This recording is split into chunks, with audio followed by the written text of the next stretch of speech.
कल से मेरी दूसरी यात्रा शुरू होने जा रही है और उसी कंटिन्यूएशन में 10 से लेकर के 14 तक कानपुर मंडल और आंशिक आगरा मंडल के जिलों का भी भ्रमण प्रस्तावित है।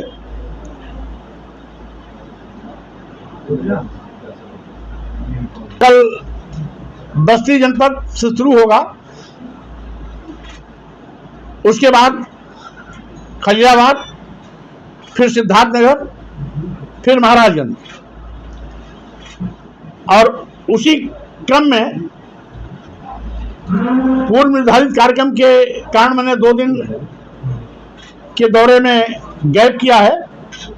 फिर 7 तारीख से गोरखपुर, देवरिया, गौरी बाजार, हाटा होते हुए कुशीनगर और 8-9 में कुशीनगर के सभी जिले विधानसभाओं के भ्रमण कार्यक्रम और फिर उसके बाद 10 से लगातार कानपुर के कन्नौज, फर्रुखाबाद, मैनपुरी, इटावा, औरैया, कानपुर देहात और कानपुर नगर के सभी जिलों में तीसरे चरण की यात्रा की जाएगी।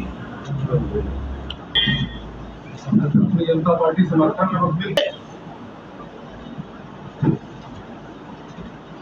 संशोधन वक्फ प्रॉपर्टी के खिलाफ जो सरकार लाने जा रही है, ये कहीं न कहीं सरकार का दुराग्रहपूर्ण निर्णय है।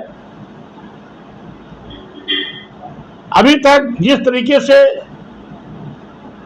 वक्फ बोर्ड काम करता रहा है, उसको पूर्व की भांति यथावत काम करते रहने दिया जाना चाहिए। सरकार इस बिल को लाकर के वक्फ बोर्ड की संपत्तियों को कहीं न कहीं हड़पने, दुरुपयोग करने, मनमाने तरीके से उसको बेजा इस्तेमाल करने के दुरुपयोग की पूरी संभावनाएं हैं। इसलिए अपनी जनता पार्टी सरकार के इस संशोधन बिल का विरोध करती है और साथ ही साथ जो वक्फ बोर्ड का पूर्व का उसके क्रियाकलाप है, उसको यथावत बनाए रखने की मांग भी करती है। कहा है कि ताजियों का साइज छोटा हो, जिससे मुस्लिम समुदाय में काफी नाराजगी है। माननीय मुख्यमंत्री जी की बोली भाषा मुख्यमंत्री जैसे महत्वपूर्ण पद की गरिमा के विपरीत है। हर धर्म के लोग अपने धर्म को अपने तौर तरीके से मनाते हैं। मुख्यमंत्री और प्रधानमंत्री की गाइडलाइन और कहीं आती है तो धर्म विशेष पर हस्तक्षेप माना जाता है। अगर माननीय मुख्यमंत्री जी को केवल ताजिए पर निगाह जाती है, मस्जिद में नमाज पढ़ने पर उनका ध्यान जाता है, तो अगर तमाम कुरीतियां उनके अपने धर्म विशेष में हैं, उस पर क्यों नहीं बोलते हैं?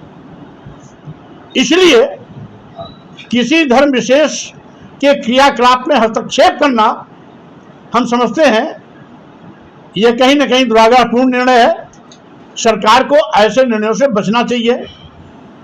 भारतीय संविधान भी इस बात की इजाजत नहीं देता है कि आप किसी भी धर्म विशेष में हस्तक्षेप करें और किसी धार्मिक कार्य को सरकारी हस्तक्षेप करके उसमें दखल देने की कोशिश करें। यह संविधान भी इजाजत नहीं देता है।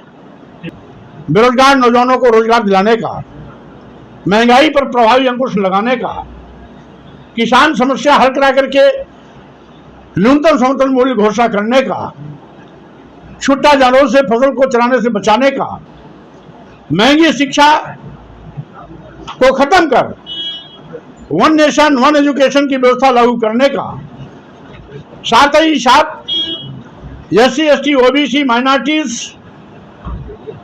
मुस्लिम समाज पर हो रहे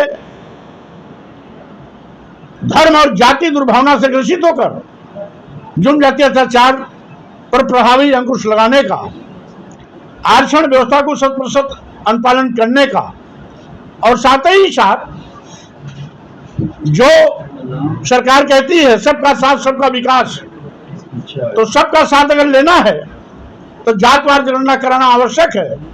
जातिवार जनगणना सभी का करा करके आबादी के अनुपात में सबको आरक्षण दे दें, जिससे कि भर्ती में किसी प्रकार की धांधली का गुंजाइश न रह जाए। इसी के साथ ही साथ जब भी चुनाव होते हैं, उपचुनाव हो या आम चुनाव, ईवीएम पर उंगली उठती है।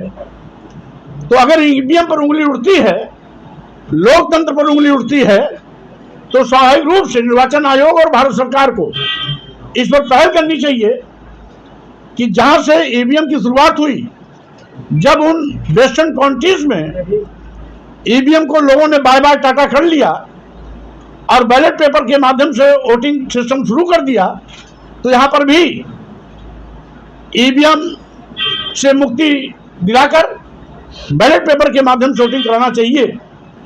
इन सारी मांगों को लेकर के ये यात्रा हमारी प्रदेश में लगातार चल रही है, और आज दूसरे तीसरे चरण की कार्यक्रम की जानकारी भी मैं आपके माध्यम से पूरे प्रदेशवासियों को दे रहा हूं। साथ ही साथ हमारी एक मांग और भी है कि आज जो श्रम का शोषण हो रहा है, 8 घंटे कड़ी मेहनत के बावजूद graduate, post graduate, BTech, BBA, MBA तमाम लड़के 8,000, 10,000, 12,000 पर नौकरी करने के लिए मजबूर हैं। उनको सरकारी कर्मी घोषित कर पूर्णकालिक वेतन दिया जाए। साथ ही साथ मानदेय पे काम करने वाले आशा बहुएं, आंगनबाड़ी कार्यकर्ती, सहायिका, शिक्षा मित्र, पंचायत मित्र आदि आदि को सरकारी कर्मी घोषित कर इनको भी गवर्नमेंट एम्प्लॉई की भांति पूर्ण वेतन का भुगतान सुनिश्चित किया जाए।